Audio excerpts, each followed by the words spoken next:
प्रभु में आपको प्रेम भरा नमस्कार।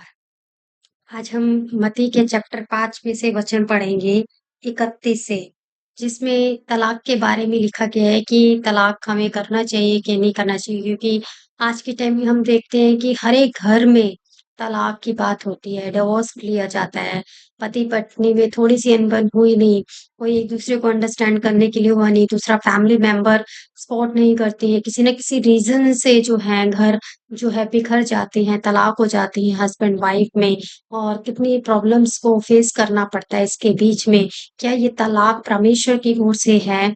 तो परमेश्वर का वचन यहाँ बताता है, यह भी कहा गया था, जो कोई अपनी पत्नी को तलाक देना चाहे तो उसे त्याग पत्र दे। परंतु मैं तुमसे ये कहता हूँ कि जो कोई अपनी पत्नी को व्यभिचार के सिवाय किसी और कारण से तलाक दे, तो वह उससे व्यभिचार करवाता है और जो कोई उसे त्यागी हुई से विवाह करे, वह भी व्यभिचार करता है। देखिए, तलाक के विषय में परमेश्वर ने क्या बोला है? परमेश्वर नहीं चाहते कि कभी भी किसी का जो है तलाक हो, क्योंकि परमेश्वर का वचन यहाँ पे साफ बताता है, अगर किसी भी कारण से तलाक हो जाता है और कोई दूसरा व्यक्ति उससे शादी कर लेता है, तो इसका मतलब वो गलत रिलेशनशिप में है, क्योंकि परमेश्वर ने सबसे पहले जो रिश्ता बनाया होता है आदम और हव्वे का, एक पति और पत्नी का जो रिश्ता बनाया होता है, वही सबसे पवित्र रिश्ता होता है। अदरवाइज़ हम किसी के भी रिलेशन में जाते हैं, उस रिलेशन के छोड़ के, चाहे वो हम तलाक के बाद जाएँ या तलाक के पहले जाएँ या अगर हमारी शादी हुई है और फिर भी हमारे साथ किसी के साथ रिलेशन है, किसी भी लड़का-लड़की का, दूसरे लड़का-लड़की से, तो भी क्या है, वो गलत रिलेशनशिप है। परमेश्वर की नज़र में वो पाप है।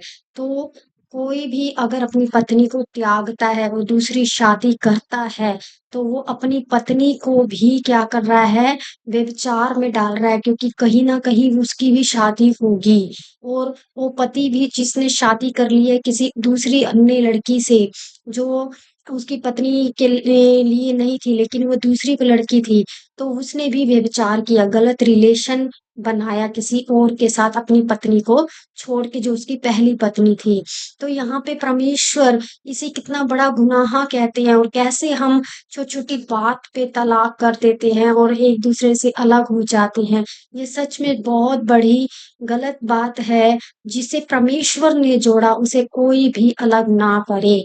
वो सबसे बड़ा पाप है जो उनके बीच में आता है, या किसी कारणवश छोटी-छोटी चीज़ों को लेके लड़के और लड़की डिसीज़न लेते हैं कि हमें एक-दूसरे के साथ नहीं रहना है, अलग रहना है, सेपरेट रहना है। तो ये परमेश्वर की ओर से सबसे बड़ा पाप माना जाता है।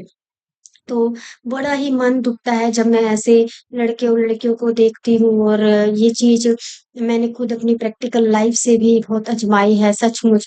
परमेश्वर कभी किसी के साथ ऐसा ना करे, क्योंकि ये बहुत ही दुखदाई एक पूरी लाइफ़ का एक बहुत बड़ा दुःख वाला जो है माहौल हो जाता है, और कैसे परिवार बिखर जाते हैं और कइयों के बेबीज़ भी हो जाते हैं। उनमें कइयों को पापा का प्यार नहीं मिल पाता, तो कईयों को मम्मी का प्यार नहीं मिल पाता। उनमें उन बच्चों का क्या दोष है ना? तो कभी भी तलाक के बारे में कोई भी व्यक्ति ना सोचे, एक-दूसरे की सोच समझ के, एक-दूसरे की अंडरस्टैंडिंग को एक-दूसरे को सह ले, है ना? अगर समझदारी नहीं है तो काउंसलिंग ले, लेकिन एक पक्षपात में जाके ना तलाक करे, तलाक मत करिए, क्योंकि तलाक परमेश्वर की ओर से नहीं है। आने वाले समय में हमें ऐसा लगता है कि हम सुखी रहेंगे, खुश रहेंगे, पर ऐसा नहीं है, क्योंकि तलाक परमेश्वर की ओर से नहीं है। प्रभु आपको इस वीडियो के द्वारा आशीष करे, और अगर आप भी डिसीज़न ले रहे हैं कि हमें एक-दूसरे से अलग होना है किसी भी कारण से, तो मैं आपसे ये रिक्वेस्ट करती हूँ कि आप ऐसा डिसीज़न कभी भी मत लें जीवन का, क्योंकि ये परमेश्वर को बिल्कुल भी भाता नहीं है, और किसी भी इंसान को नहीं भाता है। सच में। प्रभु ने जिसको जोड़ा है उसे कोई कोई अलग नहीं करे। प्रभु आपको इस वीडियो के द्वारा आशीष करे।